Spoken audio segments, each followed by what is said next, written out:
Salut! Alors aujourd'hui on va parler des choix de carrière qu'on peut avoir envie de faire et surtout ceux qui ne savent pas du tout ce qu'ils veulent faire comme métier ou dans la vie en règle générale. Donc je vais vous donner un conseil que j'ai pu donner à une amie qui se prenait beaucoup la tête car elle savait toujours pas ce qu'elle veut faire plus tard. Euh, donc elle a testé plusieurs travaux différents. Euh, Bref, elle a testé plusieurs choses, elle a un peu tâtonné et elle sait toujours pas. C'est vrai que notre société nous met un peu la pression pour qu'on trouve le travail, on va dire de nos rêves et on doit un peu y rester. Ou alors dans la même branche, on ne nous incite pas trop à changer. Enfin, maintenant si, parce qu'il y a des formations et tout ça. Mais généralement, déjà tout petit, en tout cas moi quand j'étais petite, on me posait la question, même si c'était pour rire, qu'est-ce que tu veux faire plus tard comme métier. Moi aussi, je l'ai posé à mon frère quand il était plus petit. Et, en fait, même déjà en sixième, on nous posait la question régulièrement, est-ce que vous commencez à réfléchir le métier que vous avez envie de faire.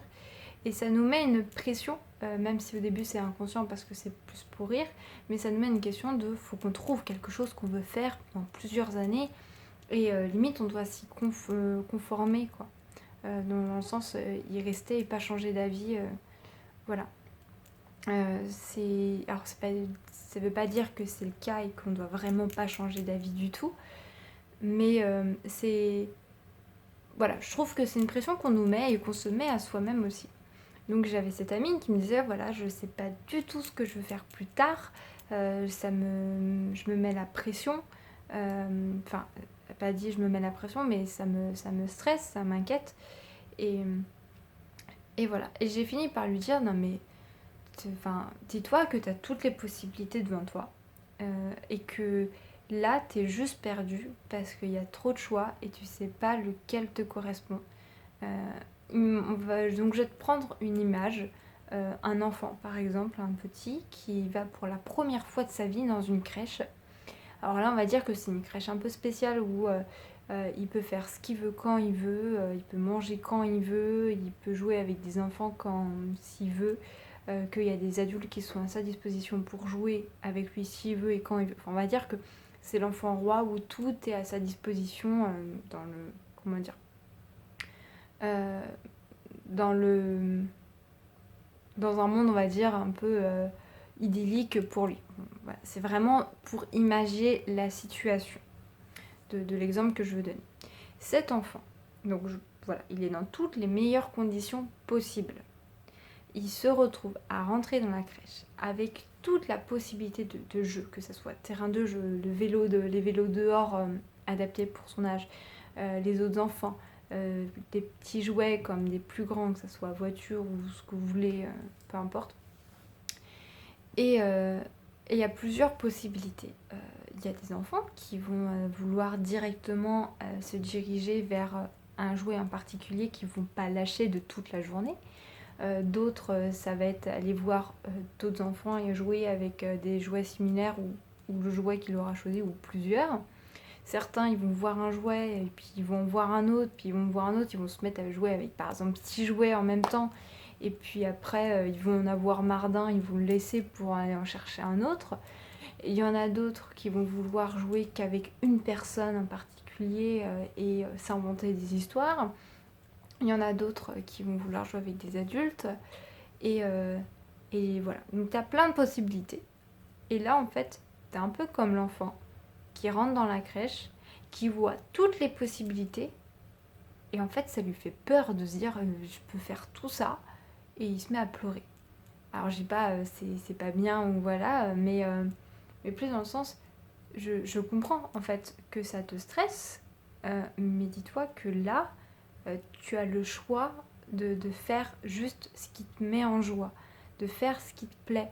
Donc dis-toi que si pour l'instant, aujourd'hui, le premier jouet que tu vois qui est en face de toi, tu te dis ouais bah j'ai bien envie d'y jouer, eh bien joue avec, c'est pas grave si tu joues que 3 secondes en fait.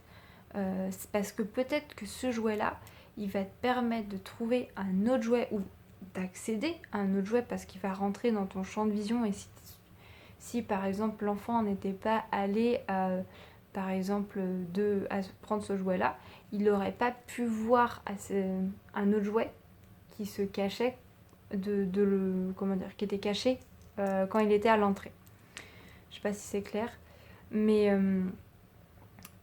voilà, donc je lui ai expliqué que c'est pas grave, et si tu veux prendre plusieurs jouets en même temps, il n'y a pas de souci. L'important c'est que toi tu fasses ce qui te plaît, qui te rend heureux, heureuse. Mais voilà, un enfant, un bébé, si on lui laisse la possibilité de jouer et de faire ce qu'il souhaite, il va prendre il va chercher à faire ce qui le met le plus en joie. J'arrive plus à articuler, c'est catastrophique. Tout ça pour dire que si pour l'instant vous savez pas ce que vous voulez faire, et même si vous avez par exemple, je sais pas, peut-être 40 ans, c'est pas grave. L'importance c'est de faire quelque chose qui vous rend heureux, parce que c'est ça qui vous occupe votre quotidien. Donc si ça va être, je sais pas, monter votre propre entreprise, même si ça vous fait peur, bah montez-la. Si par contre pour le début, lorsque vous voulez monter votre entreprise, vous voulez pas lâcher tout de suite votre travail que vous avez, c'est pas grave non plus. Vous pouvez essayer de faire les deux, et puis un jour ou l'autre vous serez obligé de choisir l'un ou l'autre. Moi c'est le conseil que je peux donner. C'est pas grave de lâcher un travail pour en prendre un autre. Alors c'est vrai que ça a des conséquences sur notre famille, sur des conséquences financières, mais on peut essayer de se permettre, dans un premier temps, quand on a la possibilité, d'allier les deux. Quand on veut monter son entreprise, on sait que ça va nous prendre énormément de temps, même sur nos week-ends. Donc, commencer à s'investir là-dedans. Et puis, après, il faut aussi savoir faire un saut dans l'inconnu. Avoir assez foi en soi, dans notre façon de retomber sur nos pattes. Avoir assez foi en la vie. Foi aussi en nos proches qui sont là aussi pour nous soutenir et nous aider. Après, nous, on a de la chance d'avoir des proches. Tout le monde n'a pas cette chance-là. Des proches sur qui on peut compter. Peut-être qu'il y en a qui regarderont cette vidéo et qui n'ont pas forcément cette chance-là. Mais dites-vous que tous vos proches, que ce soit amis, famille ou autres, c'est un peu votre filet de sécurité aussi. Et dans ce cas-là, si vous n'avez pas trop de proches, je vous conseille sur qui vous pouvez compter. Je vous conseille d'en trouver. C'est quand même mieux d'avoir des amis au moins sur en qui on a confiance, et en qui on sent que c'est une amitié saine, où il y a un équilibre. Et voilà. Donc moi je vous conseille de trouver le jouet ou les jouets sans pression, qui vous procure le plus de joie. Et si ça vient à changer, c'est pas grave, parce que peut-être que l'autre jouet il vous réapportera de la joie, ou alors il vous en apportera encore plus. Voilà, je vous fais plein de gros bisous. Salut!